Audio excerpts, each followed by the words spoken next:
what's up? Yeah, guys, I'm back. It's Tamara Forrester, Empress, which I love.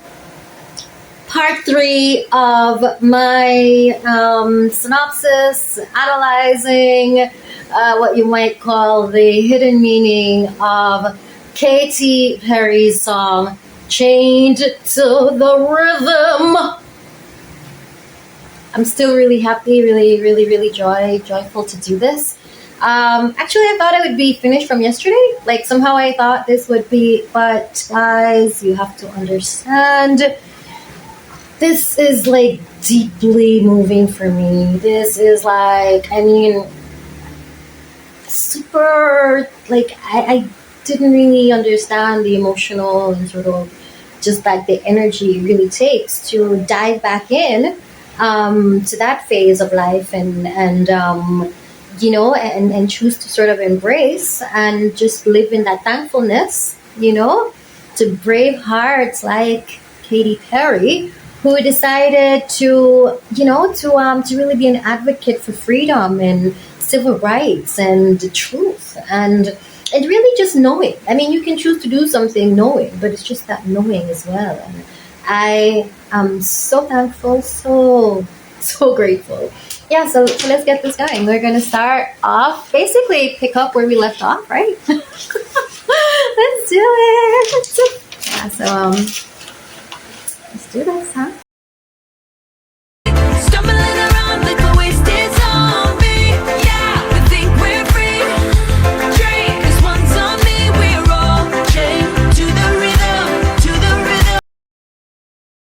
All right, so I'm just going to stop it right there. So first of all, you saw just then that that one of the things that happened, remember I talked about in part two that the male are on one side of the roller coaster, the female are on the other side. They're having a similar ride, but the female is in there longer. The whole idea with that is that the programming is supposed to happen in a different way. Female and male hormones and all these things, the kind of chemicals that we create in the brain, all of that are a little bit different, you know what I mean? And the things that we even need societally are different. So certain things are going to affect us differently. And you're going to see that on one side, at the end of that, you see that the men, there's like thousands of men who sort of got through it, and then there's like, 10 women who rose, her name is Rose.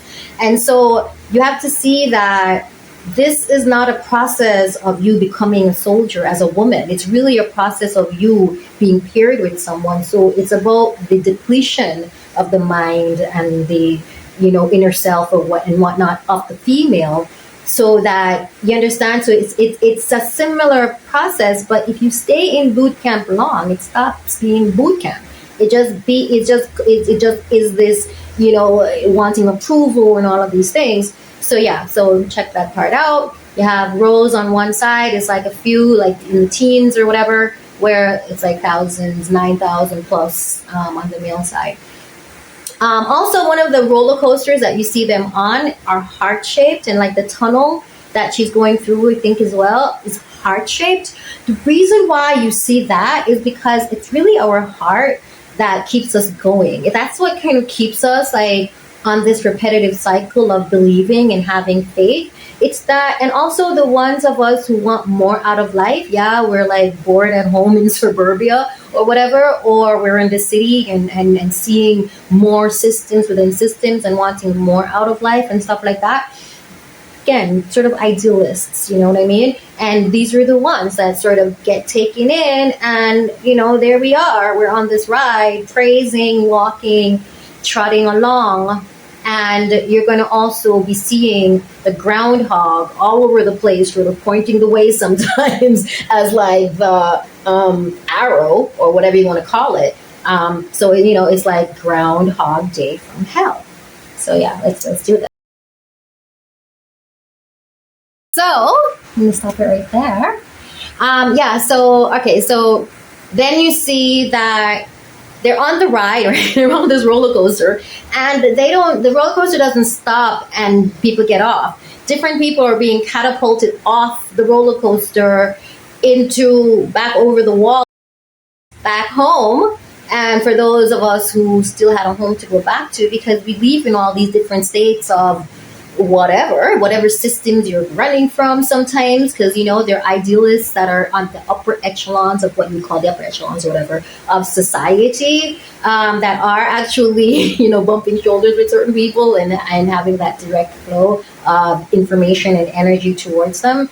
And then there are those who are just like back home in their towns, in their homes with their families or friends, trying to figure things out, put the pieces back together. So the way that you exit the theme park is being thrown off the ride, basically, into the world, and you're either landing on your feet, because of them being there for you in a way, you know what I mean, or you're, because that's what the women are.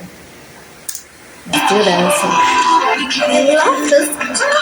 She is amazing. I love you, Katie. So put your rose-colored glasses on. All right. So the last part of let's see here. Where is it? Yeah. So the last part of this thing now. So you're gonna see. So you're seeing people walking, trotting, they're still walking, they're in line, they're walking, they're methodically going along. You can even see the arrows on the road sometimes pointing for you to just keep going along, just keep going.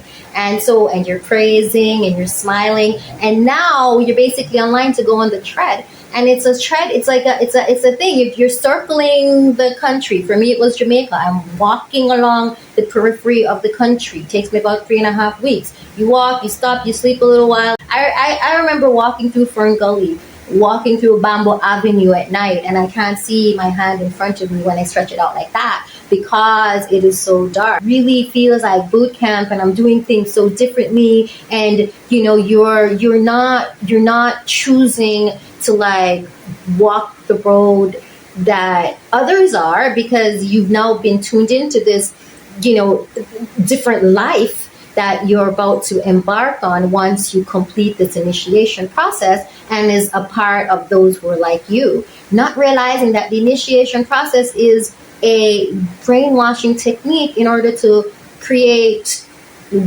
people who can be handled and trained, and it's really interesting. The sleep deprivation, the electrocution in the sun, basically, the no food, having to work for everything, even in your tiredness, walking, running, trotting through the sun, through the storms, the rains, the all of the different parts of it. No money, no phone, having the society look at you like, what's going on with you, like something is wrong with you, while you have this idealistic view of, yes, I'm accomplishing something and God is there, and as I walk on this road to Zion, God will be there waiting for us, and it'll all be good. And that's the reason why we're walking and living this vagrant life right now, sort of in homage to the praise of God, of Jah, and all of this. And so, yeah, she shows this treadmill that everybody's on,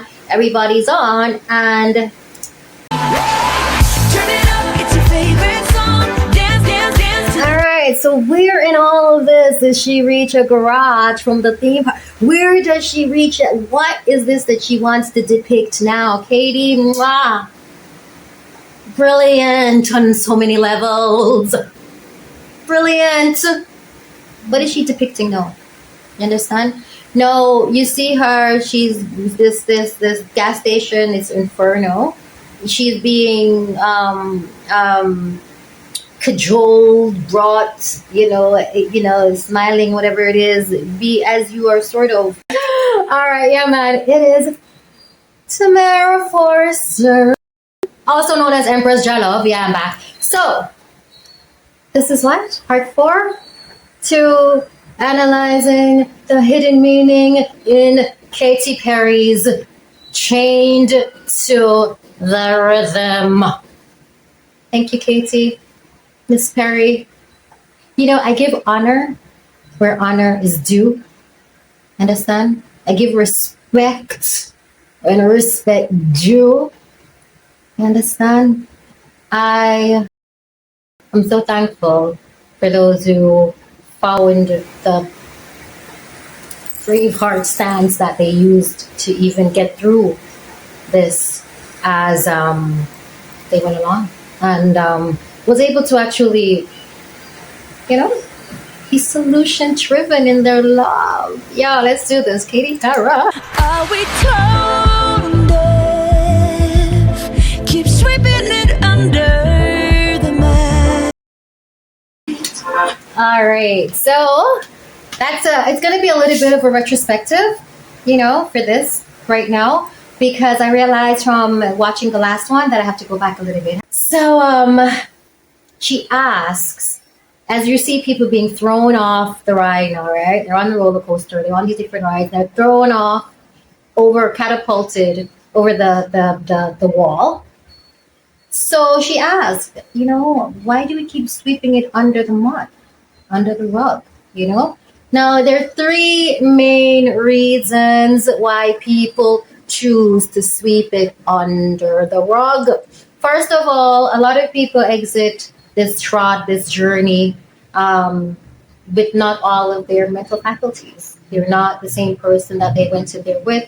The passion, the love, the lighthearted, the idealistic, the soul diving in head first, doing your best, all the things that you expected to actually happen. You understand? So when you look at women who a lot of time exit depleted, it's not like there's really all of that there, or any men, to really, really be solution driven and just be advocates for love. Then, of course, there are those who are so embarrassed by it, have a lot of shame attached, want to forget that they even spent that time, that energy, that space of love and faith. They don't want their families to talk about it or remember it. They don't want friends to. They, all of the isolation. They're now wanting to just re-enter life, re-enter reality. You understand? And then there are those who benefited from it. Some people have their first big song with that.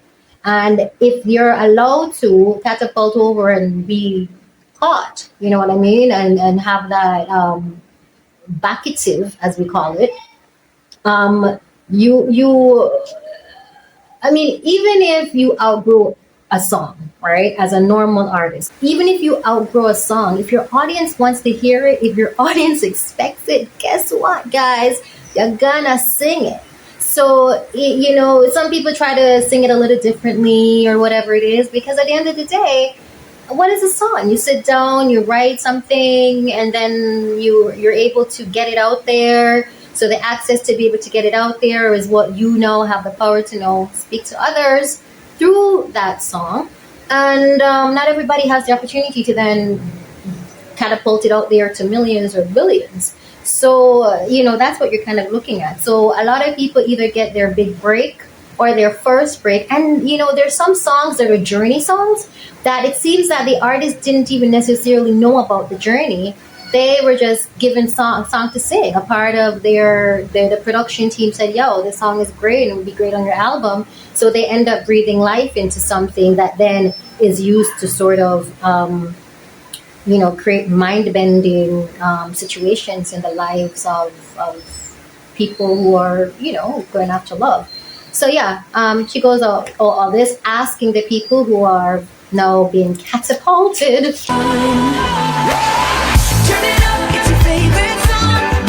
All right, so we come now to the Inferno, where you're going to watch her drinking in fire. You're going to see Inferno, you're going to see H2O, because the fire is the sun. That's what you're drinking in, because a lot of what the dehydration, the sun, the sun basically electrocuting you as you're stomping through, as you're running, as you're just trying to get some shade, as you're just trying to get some water.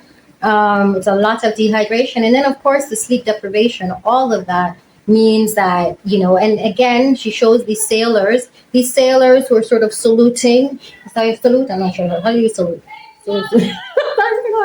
So yeah, they're saluting, and they're sort of programmed also. They're also going through this programming. So yeah. To the rhythm, to the rhythm, to the right. So I don't know if you got a chance to really look. She's not the only one drinking in the fire. No, you're looking at her now being sort of cajoled along as she's into this phase of it now where she's truly drinking in the fire. You understand? And you have this one character at the gas station as well breathing fire. These are the artists, or these are the people, and all of these, these are the beings. And no, so this is now the first depiction you see of the cult leader, or the cult, representing the cult as this fire breathing sort of demon, as she's there being made to drink in this fire, and he's sort of like breathing it, like playing with it. Katie! Ah! All right, so here comes. So first of all, a couple of things did happen, and I don't want to miss anything. So yeah, you have her now with all these other people. Sort of, she's representing the nuclear family, and I guess the disintegration, or the messing up, or the bombing, of the nuclear family. Now you have a bunch of people sitting with their rose-colored glasses on, watching and sort of being brainwashed into this system. They're now inculcating. They're now using this music to program them, because remember, a song is a program. Songs are probably the most used things used for programming, because you find that a song you listen to all the time. If you like a song, if you like the concept in the song, the beat of the song, whatever it is, you end up listening to it in all times of your life, in all these different facets of life. You end up listening to it. You end up using it in a way. So if that song has messages that are being used to directly influence you, listen. This is the reality. Songs are, a movie, you can watch a movie, you can watch a movie again and again. Yeah, you can watch a television show again and again, but songs are the real thing, because they move the soul.